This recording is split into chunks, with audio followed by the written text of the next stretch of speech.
اعوذ بالله من الشیطان الرجیم بسم الله الرحمن الرحیم. نن تاسو ته د کلاس سپورت کم ساينس سبجیکټ چې د هغې یونټ نمبر 2 تاسو ته شروع کوم. د دې یونټ نوم دی کریکټریسټکس اینڈ نیډز اف لیوینګ تھنګز. اوس په دې کې دوه څیزونه دي.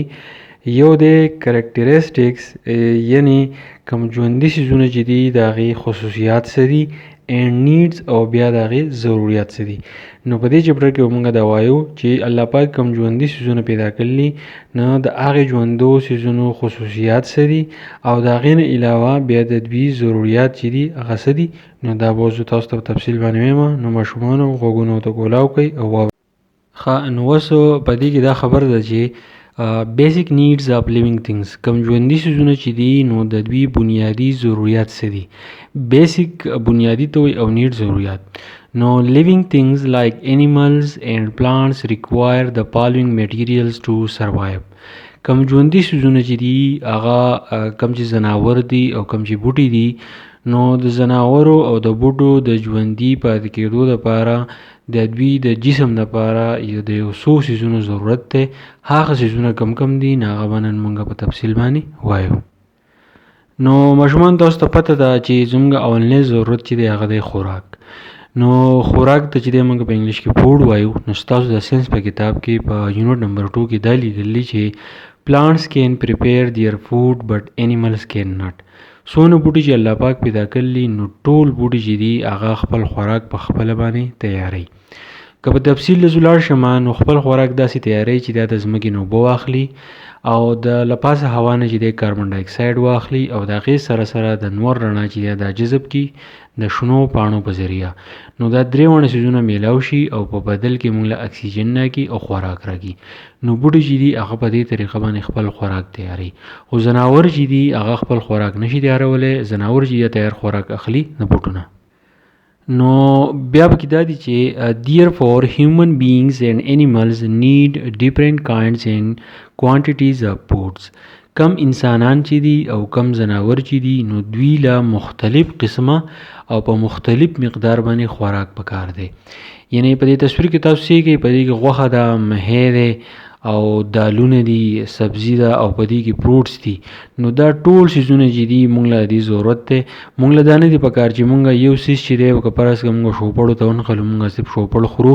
نو هغه زموږ ضرورت چې دی پوره کوي. خو زموږ د الله پاک چې کم خوراکونه پیدا کړلي نو دا د الله پاک نعمتونه دي. نو په دې نعمتونو کې زموږ د بدن لپاره مختلف قسم ضروریات دي او دا مختلف قسم ضروریات چې دي دا د مختلفو قسم خوراکونو نه چې دی پوره کېږي. که موږ میوې خورو هغه زموږ جدا ضرورت پوره کوي، که موږ غوښه خورو هغه زموږ جدا ضرورت پوره کوي، او که موږ سبزي خورو نو هغه زموږ جدا ضرورت پوره کوي. نو د دې د وجې نه موږ ته چې څه قسم خوراک میلاویږي نو موږ له پکار ده چې هغه موږ خورو او موږ د الله پاک شکر ادا کوو. اوس زموږ دویمې ضرورت چې دی هغه دی ایر. ایر موږ هوا ته وایو.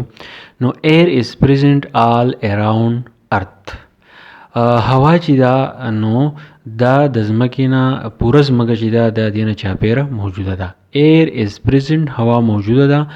آل اراؤنډ د ارث، د ځمکې نه چاپېره. Animals and plants take oxygen from the air to breathe. اوس کم ځناور چې دي او کم بوټي چې دي نو دا د دې هوا نه کم هوا چې زموږ د ځمکې نه چاپېره موجوده ده نو د دې هوا نه دا اکسیجن ګیس اخلي. څوک دې اخلي؟ ځناور دې هم اخلي او بوټي دې هم اخلي د ساه اخیستو لپاره. عام طور تاسو ته مخې ته دا خبره راځي چې plants absorb carbon dioxide from the air during daytime to prepare their food. تاسو ته به دا خبره مخې ته راځي چې بوټي چې دي هغه د ورځې په ټیم کې کاربن ډای اکساید ګیس چې دی هغه جذب کوي چې خوراک جوړ کړي. خو بعضې نیزې کې به دا راځي چې کم بوټي چې دي هغه اکسیجن ګیس چې دی راکاږي. نو د هغې وجه دا ده چې کله شپه شي نو اکسیجن ګیس کې چې دی کمی راځي. د دې پته الو لګي کله چې مونږ د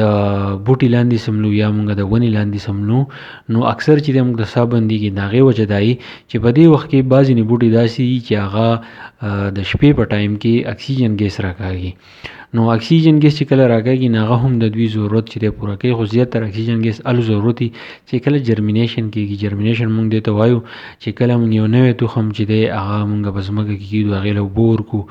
او هغې له چې دی د غرمو خیالي وساتو نو هغه د هغې نه چې دی نوی تیغ راوځي نو هغې ته جرمینیشن په دغې وخت کې هم دی له اکسیجن پکاري خو زیاتره چې دی دا خبره یاد ساتئ بوټي چې دي نو هغه کاربن ډای اکساید ګیس چې دی راکاږي نو په ایر کې دا دي چې کم ځناور او کم بوټي چې دي نو دا د دغې هوا نه د دغې ایر نه چې دی کاربن ډای اکساید ګیس او اکسیجن ګیس چې دا راکاږي انیملز او پلانټس او خپل ضرورت چې دی هغه پوره کوي نو ایر چې دی یعنی هوا دا هم په بنیادي ضرورتیانو کې یو ضرورت دی اوس کم درېمې بنیادي ضرورت چې دی نو هغه دی واټر Water is one of the most important requirements of living things. یاد ساتئ واټر چې دی هغه موږ اوبو ته وایو نو ماشومانو دا خبره یاد ساتئ چې موږ له په ورځ کې کم از کم 18 ګیلاسه اوبه څښل چې دي هغه پکار دي واټر از one of the most important ګوره دلته لیکل دی most important اوبه چې دي دا انتهایی ضروري دي اوبه چې دي دا په ضروریاتو کې یو انتهایی ضروری سیز دی ریکوایرمنټس ضروری سیز دی اف لیوینګ ثینګ د ژوندو سیزونو د هغې وجه دا ده چې زموږ جسم چې دی هغه 10-80% چې دی هغه د اوبو نه جوړ دی Animals and plants bodies consist of 70% of water. اوس تاسو په کتاب کې لیکلي چې د زناورو او د بوټو جسم چې دی نو په دې کې 80% اوبه دي نو په بعضې کتابونو کې چې دي هغه 10-80% لیکلي دي Water helps to carry out life activities in their bodies. کله چې اوبه زموږ جسم ته دننه لاړې شي نو د دې اوبو د لاسه چې دی زموږ خلیي زموږ جسم چې دی د خلیو نه جوړ دی موږ چې ورته سیلز وایو دا به تاسو مخکې ووایئ چې کله دا اوبه د خلیو ته لاړې شي نو په خلیو کې چې دی اکسیجن خوراک موجودي نور داسې کیمیکل موجودي مینرل چې دی هغه موجودي نو دغه اکسیجن دا خوراک وغیره دا هر څه چې دی یو بل سره ملاویږي نو دا د اوبو د لاسه ملاویږي او نور کارونه هم داسې چې هغه کله موږ اوبه وڅښو نو د هغې د وجې نه کېږي اوس په دې کې ستاسو دپاره یو کوېسچن دی چې can you tell a few uses of water تاسو د اوبو یو څو استعمالات وایي یعنی زموږ په کورونو کې داسې کم کارونه دي چې په هغې کې موږ اوبه استعمالوو نو یاد وساتئ کله چې موږ اوبه څښو موږ ته د اوبو ضرورت دی کله چې موږ سهار راپاسو موږ چې دی مخ لاس وینځو نو موږ ته د اوبو ضرورت دی که باتروم کې چې دی اوبه استعمالیږي د هغې نه علاوه کله چې کپړې وینځي نو پکې اوبه استعمالیږي وړه چې هغېږي پکې اوبه استعمالیږي په لوښو وینځلو کې چې دی اوبه استعمالیږي نو اوبه چې دی دا د ټول نه انتهایی زیات ضرورت چې دی نه هغه دی د اوبو په بنیادی ضرورتو کې یو بل ضرورت دی سنلایټ یعنی د نور رڼا نو سنلایټ از آلسو ویری امپورټنٹ فار انیملز اینڈ پلانټس د نور رڼا چې دا د زناورو دپاره او د انسانانو دپاره ډیره زیاته ضروري ده د بوټو دپاره داسې ضروري ده چې د دې نور د رڼا په موجودګۍ د دې په مدد سره بوټي چې د خپل خوراک تیاری او انیملز له چې دی هغه هم ضروري ده ځکه چې د دې نور د رڼا نه موږ ته یو قدرتي څیز میلاویږي چې هغې ته موږ ویټامین ډي وایو او هغه ویټامین ډي چې دی هغه زموږ د هډوکو دپاره چې دی ډیر زیات ضروري دی نو کله چې د ویټامین ډي کمی راشي نو د هغې نقصان دایي چې د هغې سره زموږ هډوکي چې دی خرابېږي پلانټس پریفیر دیئر فوډ ان د پرینس اف سنلایټ اوس هغه خبره ده چې بوټي چې دي هغه خپل خوراک د نور رڼا په موجودګۍ سره تیاروي پلانټس یوټیلایز دیس فوډ فار دیئر گروث دا چې کله سنلایټ جذب کړي یعنی بوټي چې د نور رڼا جذب کړي نو دغه رڼا چې د څه دپاره استعمالوي ګروث دپاره بوټي چې دی دی پکې لویږي اینډ د سرپلس فوډ از سټورډ سرپلس فوډ مطلب دا دی په بوټي کې چې کوم خوراک جوړ شي او کوم خوراک چې ضایع شي یعنی بوټي ته د هغې ضرورت نه وي نو هغې ته سرپلس فوډ وایي او دغه خوراک چې دی دا جمع شي in their body parts د دې بوټي په دې جسم په حصو کې this stored food is utilized by animals when they eat plants او دغه جمع شوی خوراک چې دی بیا زناور استعمالي کله چې دوی ته د خوراک ضرورت دی اوس تاسو په دې کتاب کې دا یو خبره لیکله په تصویر کې تاسو چې یو طرف ته نور دی او بیا چې دی یو ونه ده نو دا ونه چې دی د نور د رڼا چې دی جذب کوي او لاندې لیکل چې پلانټس پریپیر دیئر فوډ ان د پرینس اف سنلایټ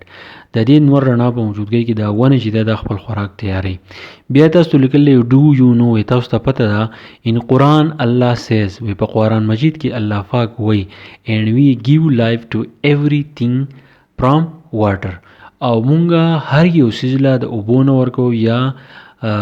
هر یو څیز چې دی دا دوباره بیا وایم د دې غلط شوم چې and we give life to everything from water مونږ هر یو څیز چې دی هغه د اوبو نه پیدا کړی دی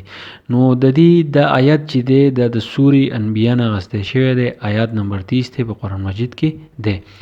نو د دې آیت نه پته لګي چې د اوبو اهمیت چې دی هغه څونه دی، نور ضرورت چې دي هغه په خپل ځای، خو اوبه چې دي دا زموږ د جسم لپاره چې دی ډېر زیات ضروري دي.